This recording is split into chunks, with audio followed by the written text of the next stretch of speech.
नमस्कार, मैं संतोष और बात कर रहे हैं आज चंदा चोरी का। जी हाँ, राम जन्मभूमि, क्योंकि अब धीरे धीरे चंदा चोरी की बात अब बिहार में भी कानाफूसी में होना शुरू हो गया है। यहाँ भी सीता जी का मंदिर बन रहा है, अब बड़ी जोर शोर से बन रहा है, क्योंकि आदत पड़ गया है ना, तो कहीं उस आदत पड़ने का असर यहाँ भी नहीं दिखे। वैसे अब चर्चा बिहार में ये भी हो रही है कि योगी का ही मास्टर स्ट्रोक है। दिल्ली वाले भी अब ये मानने लगे हैं कि ये मास्टर स्ट्रोक है। लेकिन एक बात तो तय है कि इस पर प्रधानमंत्री की चुप्पी, शाह की चुप्पी देखते बन रही है। क्योंकि संघ ने देखिए पहली बार जुबान खोला है, और सिर्फ जबान ही नहीं खोला है, कहा है कि एकदम कठोरतम कार्रवाई होनी चाहिए, चाहे कोई भी क्यों ना हो। क्योंकि संघ का ये बयान संकेत है कि इस मुद्दे पर वो भी मोदी को घेरना चाहते हैं। और मोदी की घेराबंदी किस तरीके से हो रही है, सिर्फ संघ के बयान से ही नहीं समझा जा सकता है। वो विनय कटियार, जो कभी हिंदू हृदय सम्राट हुआ करते थे, मतलब राम जन्मभूमि आंदोलन में कुछ चेहरे जो हमेशा याद किए जाएंगे, उसमें उमा भारती और विनय कटियार जैसे लोग भी हैं। विनय कटियार ने तो सीधे संपत राय पर सीधे हमला बोल दिया है। भाई देख रहे हैं ना, तो ये संघ का दोषियों पर कार्रवाई सख्त से सख्त हो, विनय कटियार का सीधे राय पर हमला, वो संकेत है कि अगली बारी अब मोदी और शाह की है। क्योंकि इस ट्रस्ट के निर्माण में मोदी और शाह की बड़ी भूमिका रही है, और उस भूमिका को लेकर कभी भी योगी सहज नहीं रहे। और उसमें से ये चोरी, अब बताइए कि अब चंदा का पैसा से कार खरीद रहा है, ये चोरी है कि डाका है भाई? सीधे सीधे जिसको रखवाली का जिम्मा दिया गया, लूट सको सो लूट। अब बताइए, कार खरीद रहा है, जमीन खरीद रहा है, मतलब एकदम जिसको जो मर्जी हुआ सो कर किए जा रहा है। देख रहे हैं ना, खबर देख रहे हैं ना कि कार खरीद लिया, कोई जमीन खरीद लिया, किसी के यहाँ से बार कोड वाला ये मिल रहा है, मतलब जिसको जैसे मन हो रहा था लूट रहा था। और लूटने वाले कौन लोग थे? प्रख्यात ज्ञानी आदमी राय जी, चंपत राय जी, जिनके ईमानदारी की चर्चा करते लोग नहीं थकते हैं आज भी।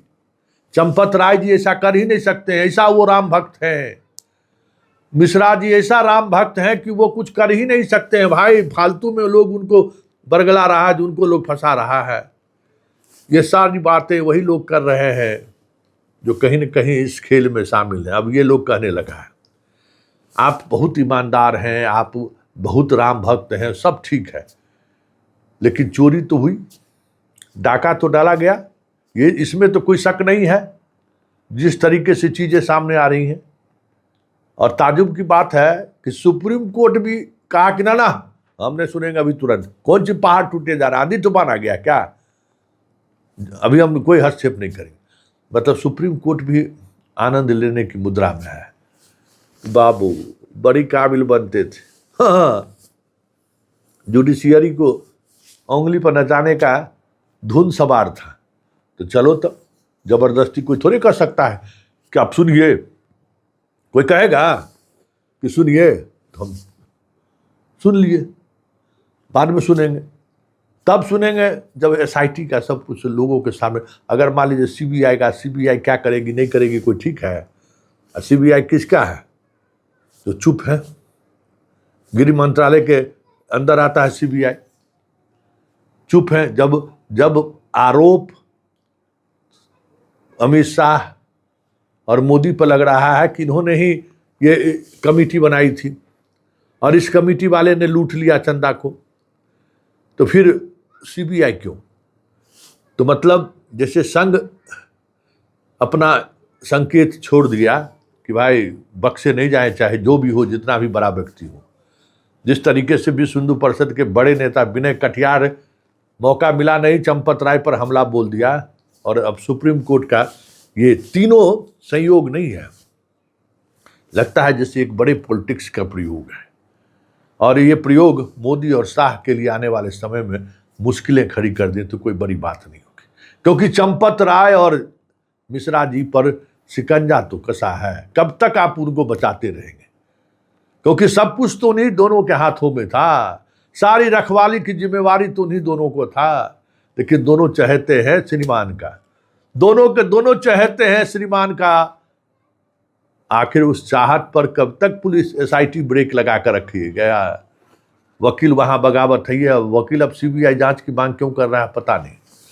ये बात तो समझ में आए कि जितने लोग पकड़े गए हैं उसका हम ट्रायल में हम वकील नहीं रहेंगे, लेकिन सीबीआई जांच के लिए क्यों परेशान है वकील साहब लोग?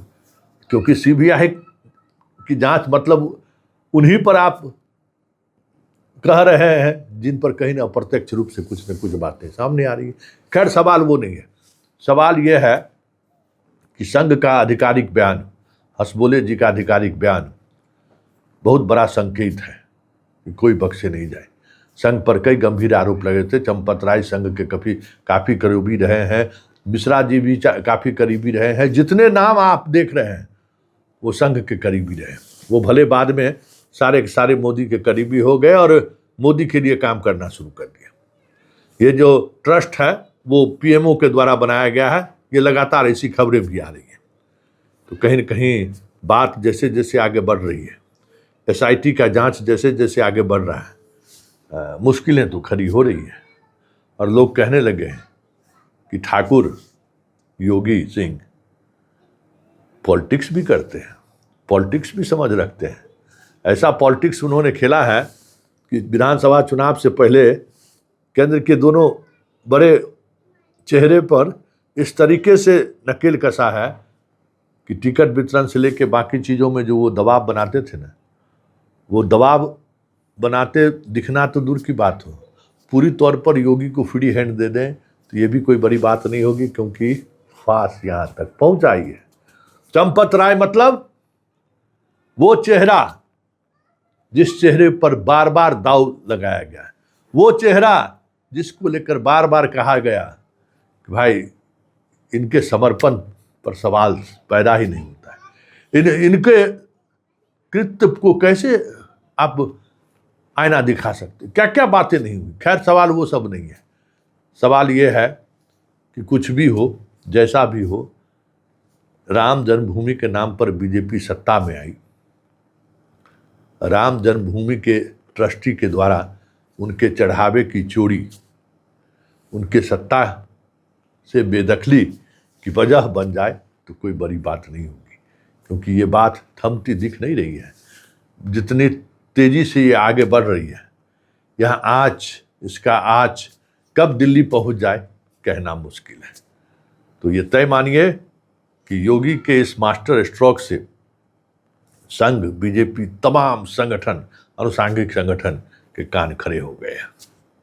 चलिए पॉलिटिक्स पे फिलहाल इतना ही, इजाजत दीजिए, नमस्कार।